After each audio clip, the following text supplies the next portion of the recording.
Okay, I'm sure more folks will be joining us as we get started, but for the sake of time and honor everybody's time today, I want to get started with today's webinar, Suicide Prevention and Child Welfare. And we have the privilege today of being able to listen and learn from a panel who all have lived experience and are willing to kind of share part of their story in an effort to hopefully prevent future suicide. And so I'm going to, before I introduce everyone, I wanted to just make sure that everyone knows, feel free to use the chat to kind of have a conversation as the webinar goes on. And then I'm trying to see if there's the Q&A feature. Oh yes, please use the Q&A feature if you have a specific question for the panelists or for myself, and we will make sure that we get those answered in real time.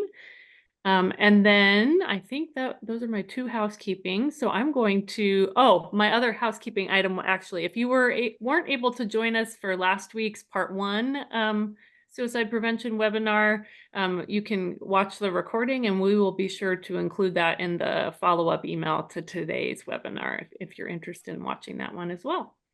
Okay, well, thank you for joining us, and I'm going to hand it off to Beth. All right. Well, thank you, Erin and Case and National Center for Adoption Competent Mental Health Services for having us on today. We are grateful for the opportunity to talk about this tough topic of suicidality, and there are lots of people that don't even want to broach it. And so we really appreciate this organization and all of you showing up in your busy day to talk about this topic. Just a bit about me, and then I want to introduce our panelists. I'm Beth Syverson. I'm an adoptive mom of a 20-year-old son, Joey, that I adopted from Japan as an infant. And when he was 15, he was hospitalized for the first time with a suicide attempt, and he's struggled with chronic suicidality ever since, as well as addiction. And it's been a tough road, but he and I have worked really hard and are trying to transform our pain into healing for others and to help other people understand these topics better sooner than we did. To that end, he and I created Unraveling Adoption podcast, and he comes in and out, mostly out lately, but I continue to try to raise awareness of complex adoption issues on the podcast. And I'm also a certified coach. And we recently co-authored the new book, Adoption and Suicidality. And he and I wrote our story in the book, as well as 14 other contributors, 3 of whom are with us today, who have lived experience with suicidality in one way or another. So our book just launched last month, so we're very grateful to have this opportunity to get more people to know about the book. We really wrote it for therapists, allies, parents, people who are kind of on the front lines, and to really protect and prevent suicide by adoptees and by birth parents. Both of those suicide rates are extraordinarily high and unbearably high. So I want to introduce the 3 panelists we have today who also are contributors to the book. You're going to be hearing a little bit from their pieces in the book. First up is going to be Janelle Struby. She's a domestic interracial adoptee, biracial, she finds out later. And one way that she tries to make sense of her adoptee experience is to write. She's a brilliant memoirist, novelist, and poet, and she'll be sharing an essay that she wrote for our book later on. And she also recently became a single adoptive mom of a teenage son after fostering him. So Janelle will be first up. Then next up is Lorraine Dusky. She's a natural mother and one of the OGs fighting for adoptees' rights. In a 1975 New York Times op-ed, she was the first person to publicly declare she had given up a child for adoption. She soon became a lightning rod for controversies surrounding adoption. She's an advocate for adoptees' rights. She's fought for legislation that would unseal original birth certificates.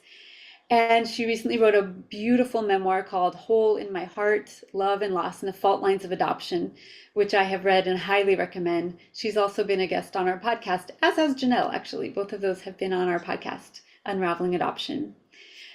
Dusky's book is filled with the honest truth about her daughter's relinquishment in 1966 and the tsunami of emotions and events that followed. One of which is that her daughter, Jane, died by suicide in 2007 after being reunited with Dusky for several years. Dusky will be sharing a poignant poem she wrote about her daughter's adoption and pain. And third up is going to be Terry Dreismeyer. She's an adoptive mom of a son, Adam, who was adopted from Korea as an infant. He was in grad school in a nursing program when he died by suicide without a note or warning just last year. In a short time, Terry has become a fierce advocate for adoptees and to help raise awareness about that much greater risk of suicidality for adoptees. I'm very grateful that all three of these beautiful souls are here and willing to share their poignant, sad, tragic stories of love and loss. And I believe that the more we can hear directly from those involved, the better we can be to support those that are struggling. So again, thank you for this opportunity. And I'm going to open it up for Janelle. Oh, and one more thing before Janelle, you go. Each of them will have 5 or 6 minutes, and then we will have plenty of time for you all to ask questions. And if you all don't have questions, I have some questions for our panelists. So we'll just open up a conversation. I think that's one of the best things we can do about this topic is just talk about it. So Janelle, are you ready to go? I'm ready to go. So thank you for that very wonderful introduction, Beth and Lorraine and Terry. I'm really sorry for your loss. So my name is Janelle Struby, and as Beth said, I am a biracial, transracial adoptee, and I am a mother, an adoptive mother, a former foster mother. And time is really quick. I adopted my son when he was 16. He is now 37, but he had his own suicide crisis this year, and he struggles. And I don't really tell his story because it's his story to tell, but I can say that it's very fresh in me what has happened in this particular year. And I'm glad for a place to even go to talk to someone and have help in the middle of that crisis. I would describe myself as a disconnected being who has always been looking for belonging, who has found herself in poetry. So that's what I would say of myself. So I'm going to read an essay I wrote about suicide and a 3-year-old. When I was 3 years old, I learned that I was adopted.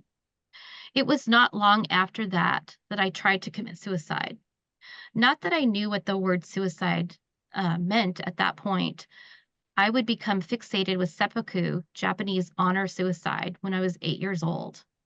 But I already knew what danger meant because my adoptive mom drilled it into me every day. Don't go near the oleanders. They're poisonous. Don't eat the mushrooms in the yard. They're poisonous too. And didn't we know what poison was? In Montana, our neighbors put poisoned meat out in their alley by the trash, apparently to get rid of marauding dogs. But it was our little 12-year-old dachshund who ate it. And I'm the one who went with my dad to the vet when we had to put Fritz down.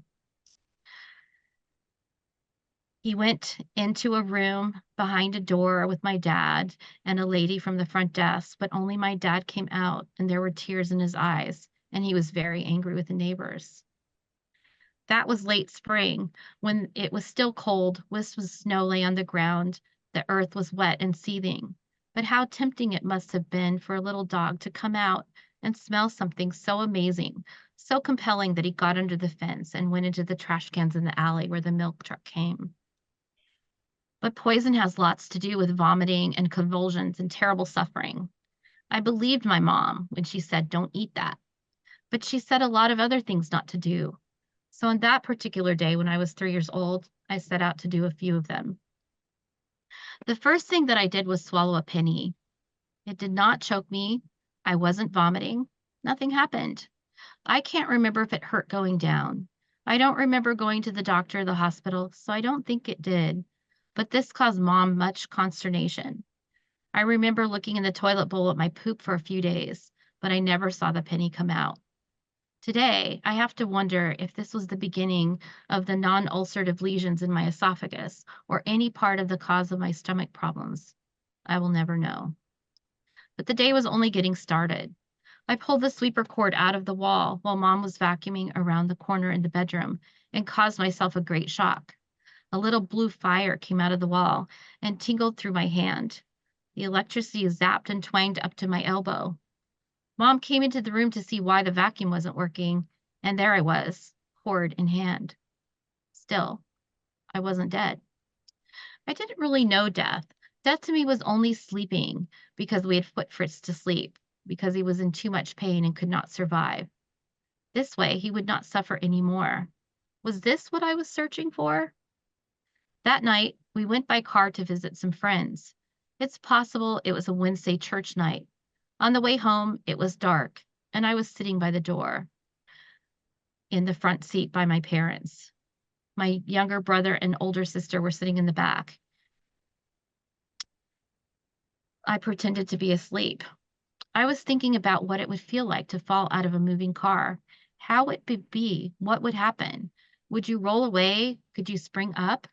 It probably wouldn't be a good idea while the car was going very fast. Probably I should wait until the car was almost stopped. And so I did. When my dad slowed to turn into the driveway, I got ready. Just as he turned between the curbs, I opened the door and slipped out, landing on my hands and knees at the edge of the driveway, mostly on my knees. But oh, the pain of my knee and my leg. When sitting on the piano bench later, I had to endure Mom pouring the hydroperoxide down my leg. The scrapes on my knee and my leg went from oozing red to bubbling white, burning like fire. These were my first scars on the outside. I hate that brown bottle to this day, but I'm not planning to jump out of a moving car again. Years later, when I confessed that I had done it on my purpose, my dad crowed, "I always knew you did." They had to watch me carefully after that. Thank you. Thank you, Janelle. Let's just let that settle in for just a moment. Thank you for sharing that beautiful essay. Yes, an incredible writer. And I don't know about any of you, but the fact that Janelle can remember that that happened to her at 3 and then to write it in such a way that we can imagine that little 3-year-old girl going through all of that. And a lot of people don't think of suicidality in a 3-year-old, but it exists. My son admits that as early as kindergarten, he was thinking about wishing he was not here. So it is something that that happens, and that our adopted children, adopted people, often deal with. So thank you for bringing that forward, Janelle. Our hearts are with you, and I know that that pain doesn't just magically go away, that that is still in you, and our hearts are with you. Thank you for sharing. Thank you so much. Okay, Dusky, are you ready? As I'll ever be. I know. Uh, I best interjection of me was right. I'm a birth mother who gave up a child for adoption, obviously, who committed suicide. But there's two issues about suicide. One is that birth mother grief is so intense and so real. And although I don't write about it much in my memoir, Hole in My Heart, I too dealt with thoughts about suicide. Not only, but I have to say that not only before I had a child and gave birth for adoption, but also when I was pregnant and no, when I was pregnant. And I would say after that it was mild. And mine seems to be connected very much, I think, to my very intense premenstrual syndrome, which came under control when I started taking progesterone. And in a way, if you heard that and you have really bad PMS and your doctor doesn't suggest it, talk to him about it or do some research, because it completely changed my life. And I think after that, I never thought about suicide again. But a lot of it did stop as I got older. So, and birth mother suicide is really a brand new area of research. And I mean, the only study that I found when I did Hole in My Heart was one from England. And it really isn't about suicide. It's about the mental health services that mothers who gave up their children had to deal with. A very small amount of them, like 3% in this study of 95 women who were found. They were not mothers who sought. These were all mothers who were found by their children when the records in England were opened up. And only 3% had dealt with mental health professionals before they give up for a child. And afterwards, the number is like 75%. I mean, I don't, I hadn't thought about talking about this study, but when I was looking over some material today, the one thing that struck in my mind is that there is a study that was done by, it's in the Journal of Gynecology, Obstetrics, and Neonatal Health. So it's not like a lightweight document, but one of the things it talks about is the grief that goes on for, kind of all through our lives. And they found that, I'm just going to read a couple of sentences, because I think, and then I'll talk more about my daughter. But the study found that even after many years had passed, between 12 and 20 in their group, it was 127 women, they found that nearly 3/4 of them were still experiencing grief, which ranged from intense to moderate. And sometimes the grief kind of just wells up surprisingly because something happens in somebody's life that is an outside factor, and all of a sudden it comes flooding back. And so sometimes some of the women that I personally have talked to say that the grief became more intense years later. Sometimes it's because you're in a life situation where you never expect it to be. And in fact, that happened to me because my daughter had a daughter, and the granddaughter would live with me during the summer sometimes. And so she said to me, like, why did you give mama up? Because, she saw me living with my husband in a nice little village and having a nice little life, like, why could she said, why couldn't you go to the bank and just get money? Didn't you have an uncle who could give you money? I mean, and finally, I mean, I couldn't stop her from asking why until I said I made a mistake. And then a mistake she understood. I mean, it was a revelatory conversation I had, because sometimes children like that get to the core of the matter. I mean, she was not dealing with what it was like in 66 or I mean, I was not from a hippie family living in Greenwich Village, from a middle class, moderately Catholic. My dad never went to church, family in Michigan. So the thing that struck me about this study is that the authors of this piece urge that agencies offer counseling to mothers, and this is a quote, the lifespan of the adoption. Well, what is that other than the life of the mother? So, I mean, they realized in that study that this is not something that you heal and go on with your life. I'm actually what my social worker at the time of the adoption told me, which was really, really good advice, that I would never forget it. I would never like completely, say, oh, this didn't happen and go. She said, but it will get better. And that really is what happened to me. I mean, I did find a way to live. I mean, when my daughter was born, I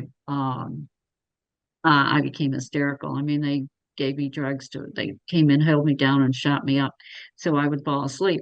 And because I was kind of screaming or wailing in the recovery room with other mothers. And this is not really going over well in Strong Memorial Hospital in Rochester. So, but I think at that moment, I realized that no matter how I didn't want to be pregnant at that time, my daughter was now gone. It was going to be gone. I mean, I was not going to change my mind. There was no pathway there. I mean, there was, but I just wasn't strong enough and to really overcome all the forces in society that were saying, be a good woman and give this child up for adoption. Anyway, when I met my daughter, she was not quite 16. And she had already attempted suicide. I don't know how many times. She'd already been hospitalized. She swallowed a bottle of aspirin. I mean, she tried, at one point later on, she swallowed cleaning fluid. I mean, you name it. She was hospitalized many, many times for suicide. She had her stomach pumped. And yet, when I knew her for 26 years, so it wasn't like a quick, hello, and she lived with us for a while in the summer. She worked at a ice cream shop here. I live in a tourist town which has a lot of summer jobs available. And she was happily married when she committed suicide, and she had a daughter in high school. And unfortunately, like a lot of women, the only study I could find about this is that women who are adopted are 7 times more likely to also give a child up for adoption. And it looks to me like that happens more often in very conservative states and very conservative states. I think that figure is where that comes from, but there aren't a lot of studies about that. Mm. Anyway, I'm going to read my poem that I wrote, that I began part of for my daughter a couple of years after she was born, and I finished it basically for Beth when she asked me to contribute something. The poem is called The Lie. Every blonde head makes me sad, greatly grieving, thinking how I simply told you to borrow a life anywhere you could. But that would lead both you and me to unknown alleys and secret byways far hidden from the light of what was truly right. And I had not the strength to resist what the times did insist. You were living that supposed better life with tidy picket fence and perky ponies, but in truth, you were staring at the moon, wondering where I was and why. I was playing poker with bitter demons and turned into my own harsh inquisitor, yet no answers came to calm the night. Finding you was not near enough to soothe the ragged turmoil in your head, nor balm sufficient to heal your hurt and bind up the wounds. We could not turn back time and begin again. In the end, you took the lead, you made a choice, you gave voice to all the pain. Everyone knew why. The pretty promise of adoption is a dirty lie. I want to add that my daughter had several, I'm forgetting the scientific word, several factors that can lead to suicide on their own. I was when I went for a pregnancy test, it was too early, and I was told I wasn't pregnant, and I was put on very strong birth control pills, which is the only kind that was available in 1966. That seems to have led to the fact that she had pretty severe epilepsy and had to take from the time she was quite young. She didn't have her first seizure was not until she was 5 or 6, and it occurred oddly enough when her adoptive mother was in the hospital, actually giving birth to the first of 2 sons. So I mean, I don't really see that they're connected, but physically they are connected. The mother was in the hospital after having given birth or given, to a natural son. But then suicide continued through Jane's life. The other thing is that she was sexually abused by her grandmother's boyfriend, and this did not really come out even to me until many, many, many years later, because she really was keeping this secret. She told me this story about a friend of hers who had a doctor, and they were having sex when the doctor came to visit her at the house. And I was like, this doesn't make any sense. I mean, I knew Jean was fabulous. She had a hard time telling the truth a lot of times. That sounds terrible, but I mean, she did have a lot of problems, and yet we had some really terrific times together. And there was no question that we were mother and daughter if you saw us together, and there were times when we were so in sync on some paths of life you as an outsider would not have known that she was a child I'd given up for adoption. Yeah. And she also seemed to have inherited my PMS, which I have to say was really severe. And that is when I thought about suicide as a teenager and after Jane was born. When I look back upon it, I connected, even though I wasn't marking it down on a calendar. After I got progesterone, and it was not until I was in my late 30s, from a very forward-thinking a doctor did that change. And so but Jane was taking her epilepsy drugs, and she was just kind of sick of them. So when I came along, I mean, many years into the thing, when I could see into our relationship, I could see she was having PMS problems, and I was trying to get her to take progesterone, and it was just like this. Ugh. She would feel better when she had her period, so she would cancel the doctor's appointment. And she did commit suicide at a time. I know that it was before her period because of the previous couple of months had been pretty bad for her. So I have to say that doesn't exonerate the adoption quotient, but it does. People who have epilepsy are more likely to commit suicide. I mean, so Jane just had a lot of solace in her life, and I couldn't, we couldn't stop the rainfall. We couldn't stop the rain. Thank you so So much, Dusky. Your story is so painful, but it brings up so many parts, so many different complexities that we don't often consider. We don't consider the birth mother's suicidality. This recent survey from just in July of this year, they interviewed 900 adoptees and asked them if you connected with your birth mother, and if so, if she has died, how did she die? And from those statistics, birth mothers were 500 times more likely to die by suicide than women in the general population. So that is a really big thing. We're obviously very concerned about adoptees dying by suicide, but we also have to remember that birth mothers also have an extremely exponentially higher rate of suicide and suicide attempts. But also the intersectionality of the epilepsy, of the sexual abuse, of the PMS, and just you add all that and adoption trauma, it's just a lot. And we're all extremely sorry, Dusky, for your major loss, and we're grateful that you're able to come here and share about it and help us all understand it better. So thank you so much. Thank you. I just want to, I will say that at some point I had to make a decision whether or not I was going to come out of the closet, whether I was going to, turn my life over to this. And I did realize that there was a lot. Well, I didn't realize everything until later on, but I had hoped that since all this is happening to me, that I could make some good use of it. And I hope talking about it and writing about it and it has been that, because that certainly has been my life's goal. Yes. Yes. Well, and you are a beautiful writer, and we really value your contribution, and we're glad you it is like coming out of the closet, as far as I know. Our book is the first one ever to talk about this topic in explicit, like as the main theme of the book. I mean, it appears in people's memoirs and things, but yay. Yeah, we're really trying to come out of the closet with this topic for sure. Yeah, thank you so much, Dusky. Okay, Terry, are you ready? I think so. I'm Terry Dreismeyer.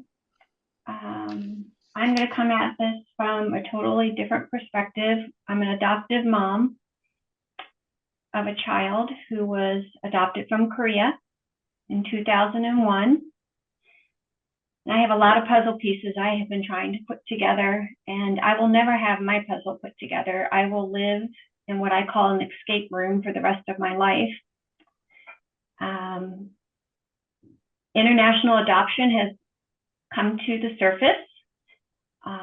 In my opinion, my humble opinion, it's a double-edged sword, and there's two narratives that I feel need to be revealed on both sides, not only from Korea, but also our own country.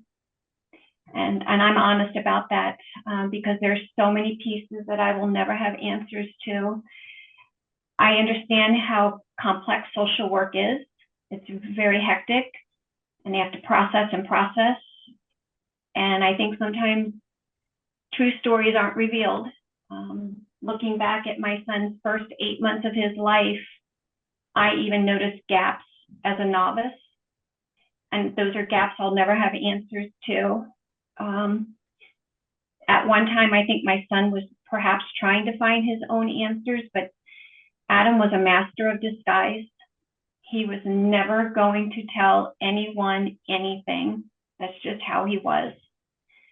Up until the night before it even happened, his friend that was chatting with him online said Adam never revealed a single thing of hurt or pain. All we got were stories about how he helped everyone else in his life. So my whole perspective for me has changed, and I am united. His voice and my voice, and I'm going to fight and advocate not only for suicide prevention, but I also want some changes in proactiveness for adoptive children, for foster care children, for adoptive parents, and for foster care parents. It's not to open up Pandora's box, but I can imagine how my son felt when he walked into a clinical office and it's a white Caucasian female doctor who just prescribed Lexapro, and it's a white Caucasian female therapist who said, probably you're stressed out because of graduate school, and looking at him, just looking at him, not knowing enough perhaps that maybe this isn't because your name is Adam Dreismeyer and you look Korean. Maybe this has something to be a deeper rooted cause. That's what I want change for. And I want change for the truth. I think as an adoptive mom, I get the agency only wants to work with the adoptee, but all I wanted when I reached out to the agency we held was some truth. Because I really thought if I understood his truth, or perhaps just know if his biological family knew he had passed away, could some healing have helped? I don't know. That's all I wanted was some truth. And those are truths I'll never know. But I can fight for change. Or try. I'm just going to read a piece of my letter that I wrote to Adam about 6 months after he passed away because of time for one. And if I read the whole thing, it takes about 8 minutes, and I don't want to take up your time so we can have questions.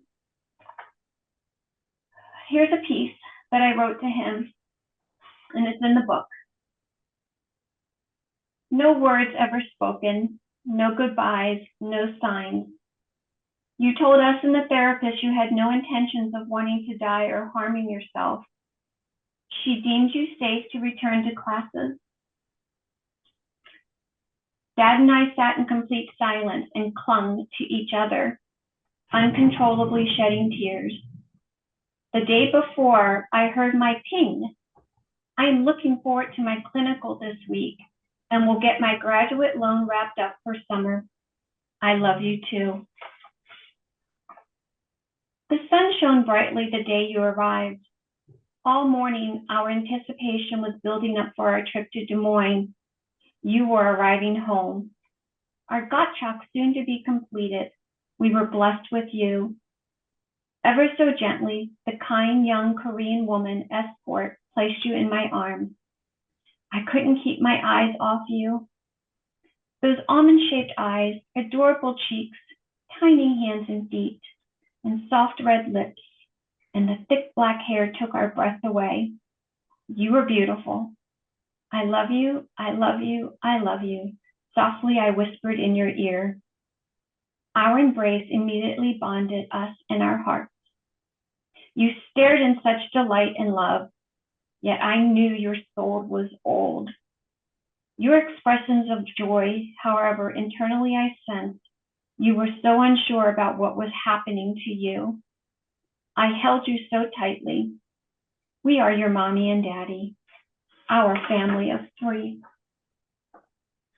Again, going back to the first 8 months of his life, I've kind of traced them all out, given on what we were told.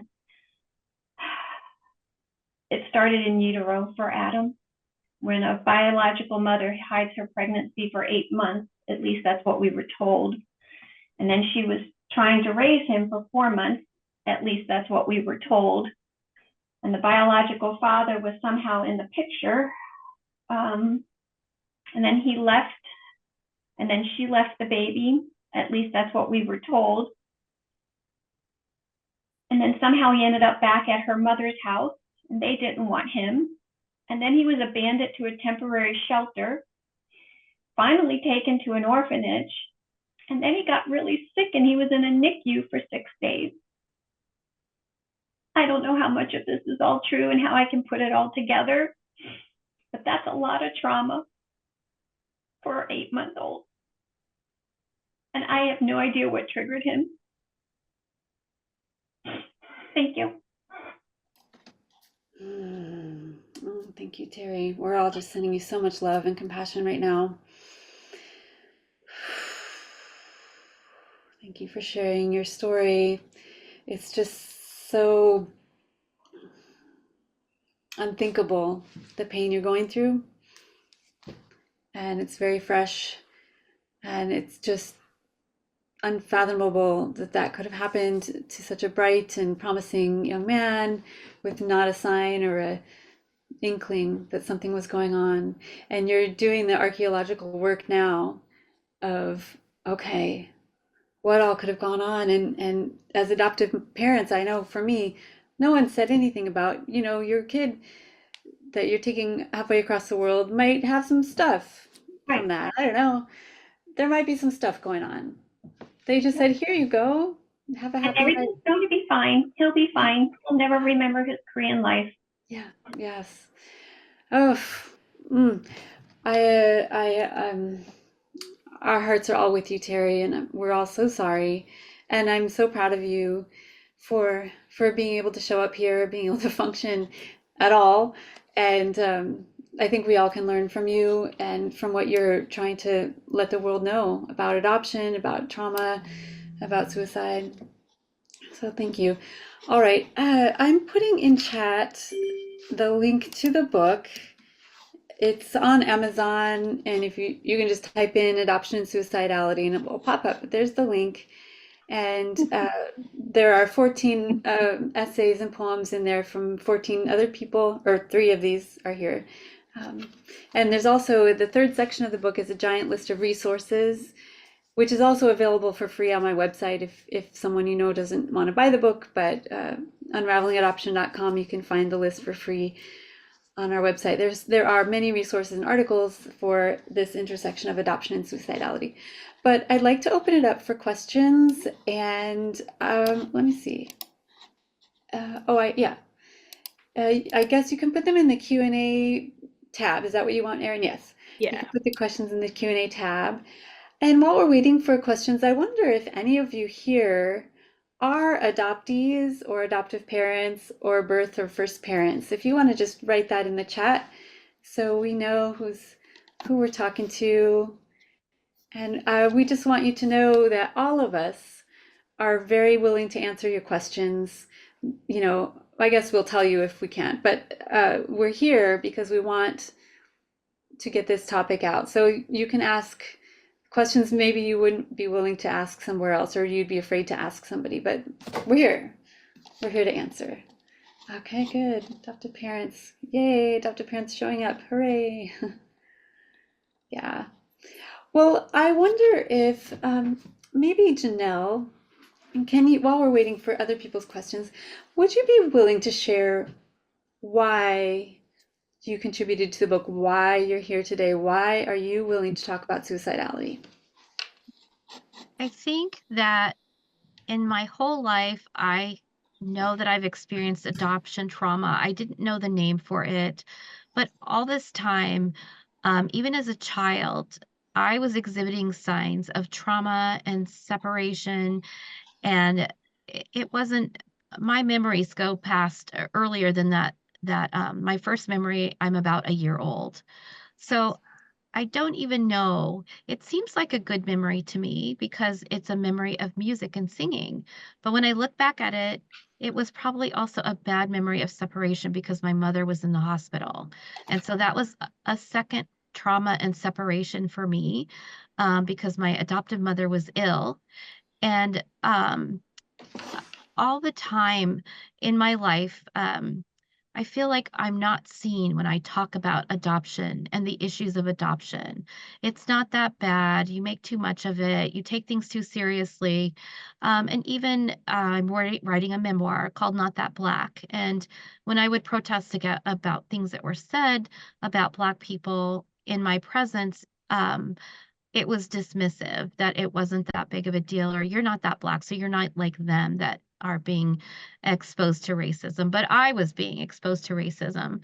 And so I feel that it's very important for people to acknowledge the pain of children. I am the adoptive mother of someone who is now 37, but he was my foster child when he was 6 to 8 years old. And even when his mother died, people just said, oh, just carry on with your life. And so he has tried to carry on with his life until he's 37 years old. And that's a very big burden to carry without anyone ever acknowledging the burden and the pain and allowing him to set it down. And I think the fact for me is that I have a niece and a nephew who are also adopted. And I think that it's all people want it to be just this pretty story, and they don't want to hear about that. And even when I write about it, people are dismissive on Facebook, let's say, and they're like, oh, adoption's wonderful. And there can be wonderful aspects of it, but there is pain and grief and loss forever.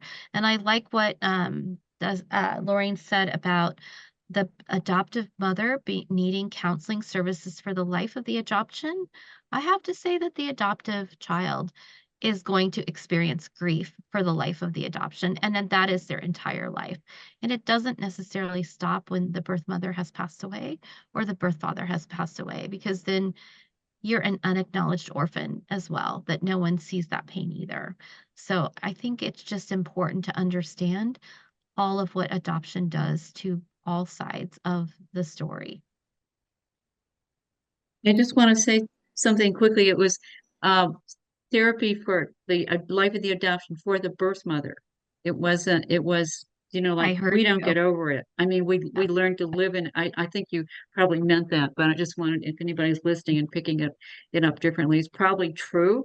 Everybody needs to talk to somebody about all the issues, but birth mothers are really supposed to like get out of the scene. Yeah. And I mean, today it's changing somewhat, but even open adoption is like, I mean, I just saw somebody on Facebook talking about the fact that she's been in touch with the adoptive mother kind of almost on a daily basis, and she can't handle it anymore emotionally. It's too hard. So I mean, I feel for the mothers who are in an open adoption and they themselves kind of have to remove themselves for many years, and then the adopted person child, I mean, feels really abandoned. So I mean, it's adoption is a painful process, and in many ways it just goes on giving. Mm. I Not I that it like isn't I like what help. somebody said. We birth mothers grieve ourselves into premature death. I know lots of adoptees my age whose birth mothers have passed away, as has mine. And I know that my birth mother never recovered from giving me up. And I Mm, carry a spoon holder, a ceramic spoon holder in my house from my adoptive side. I have an aunt who she died in her 90s, but she gave up a child when she was like 19 years old or 17 in my adoptive family. And they said she never recovered from that. mm. And so I'm the only one that I know that has anything of hers, and I carry that spoon with me throughout the world to remember this woman whose grief that she gave up a child never ended for her. So I honor her that way. Wow. Thank you. We do have a question from one of the attendees, a very good question. What would you tell foster or adoptive parents who think their adopted child is doing well and is very resilient and doesn't ask about biological family? We all know those. Some seem to think they have just transitioned well and don't seem to get it. Who would like to answer? Anyone want to grab onto that? Go ahead, Terry. Yeah. Part of my archaeological dig going back,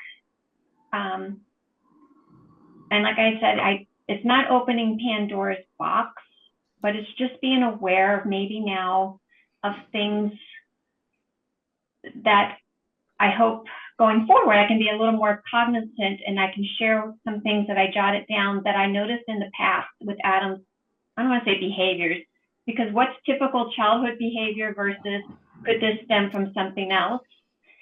So when Adam was 2.5, he didn't want to sleep. And he would wake up in the middle of the night saying he's hungry. And I remember this so vividly. And I would tiptoe in his room and I say it's okay, and I soothe him back to sleep, and I give him a little something to eat, and he was fine. But it went on for a little bit of a long time. Could something have triggered in him at that time? I don't know. At 3 years of age, we were sitting at the dinner table, and he said to us, "What happened to my other mommy and daddy?" Now, I went into the daycare worker the next morning because I thought maybe he had heard something. You know how the learning lab, sometimes the students will talk about kids, and I get they have to ask questions. And I said to the director, "This is a child who's very cognizant, who's very bright. He's asking me already about his other mommy and daddy." I said, "I just need everyone to understand, please do not talk about him in front of him.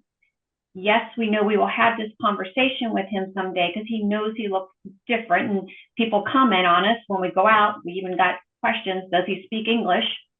And you just want to shake your head, thinking better than you do. I had the books ready, and I knew we were going to have that conversation someday. And she assured me it never happened in front of him. She assured me it only happens behind the glass window. It makes me wonder what could have triggered in him to ask that question that night at the dinner table. In 2016, an election that I'm not going to talk about, all I got at the dinner table that night, and I know other Korean adoptees ask the same question because we have a small group here in Council Bluffs. Is he going to send me back to Korea away from my family? Yeah. In 2nd grade, he had a bout of just not wanting to sleep at all. And Craig would snuggle with him in his bed to make sure we kept him in his room. And that went on for about 6 or 7 months. Is that typical childhood behavior, or was he sensing something? His junior year of college, this one really hit us hard because it was just not a good time because we also had a lot of Asian hate going on. I am not what medical schools want right now. Isolation, Asian hate, what could have triggered? Yeah. Yeah. Finally, one other thing I used to notice about Adam, and we all had childhood habits. We all did. Adam would sniff his fingers all the time, especially when we first got him. And then when we gave him his first teddy bear, he would rub it and sniff his fingers a lot. And then it just stopped. Then later on, as he became more of a tween, junior high, middle school, high school, college, the nail biting just never stopped. But I have that habit. Again, childhood behaviors or triggers. The other thing I was encourage you to look for, hygiene, typical college kid not caring, or is it something else? The bedroom being a disaster, but all their bedrooms in the dorms were a disaster. Trying to move him out of COVID, that was not pretty. The car being a rolling trash can. What's normal, what isn't?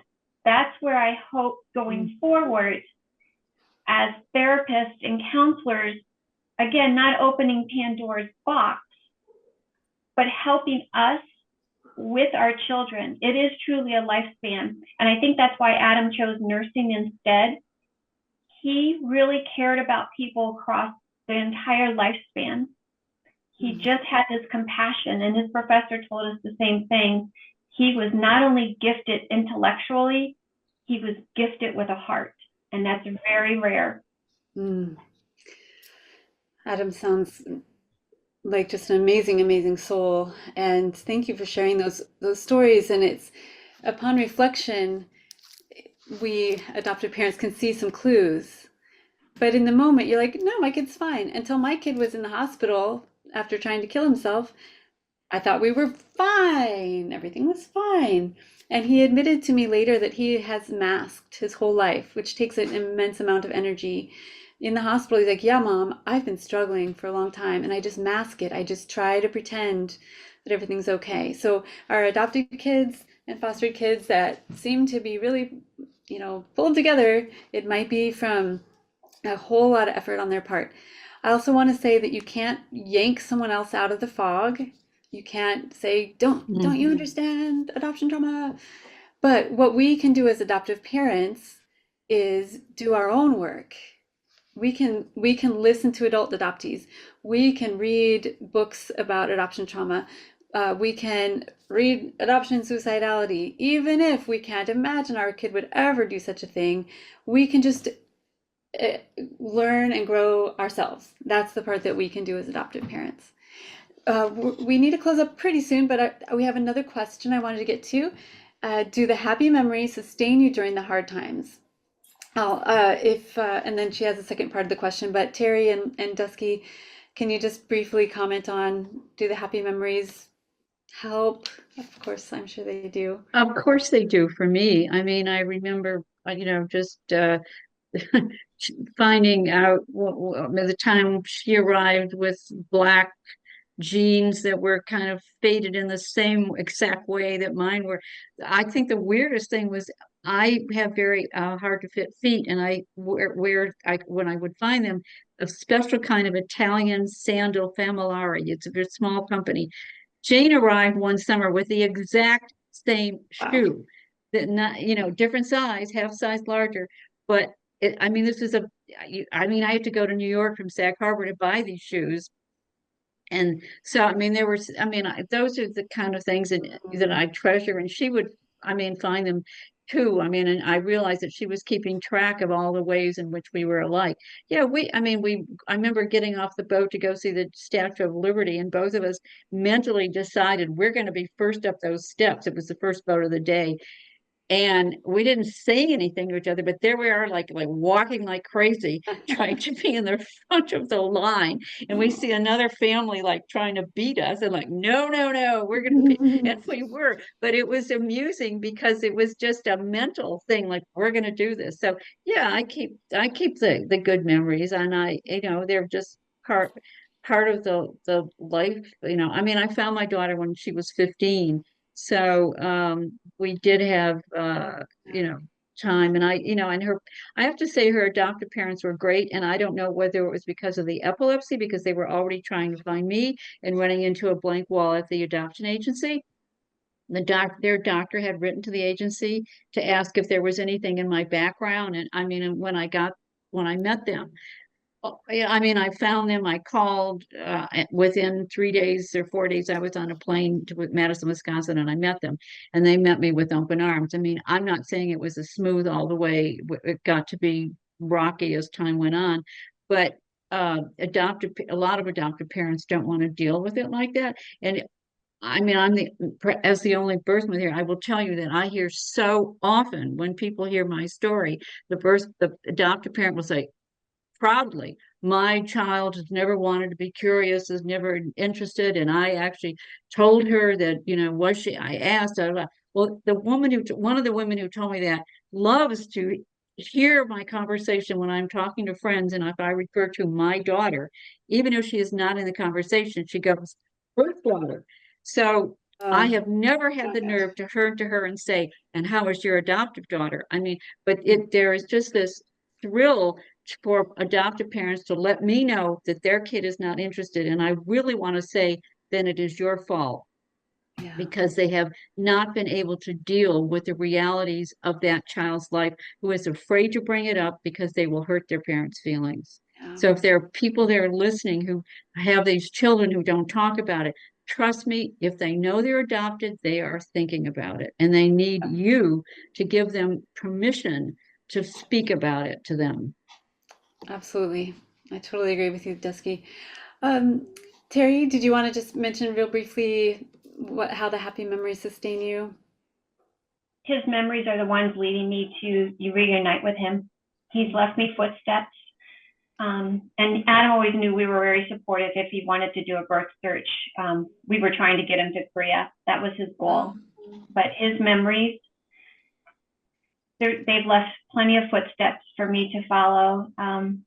He gets mad at me now if I don't put the bird feeder out fast enough in the morning.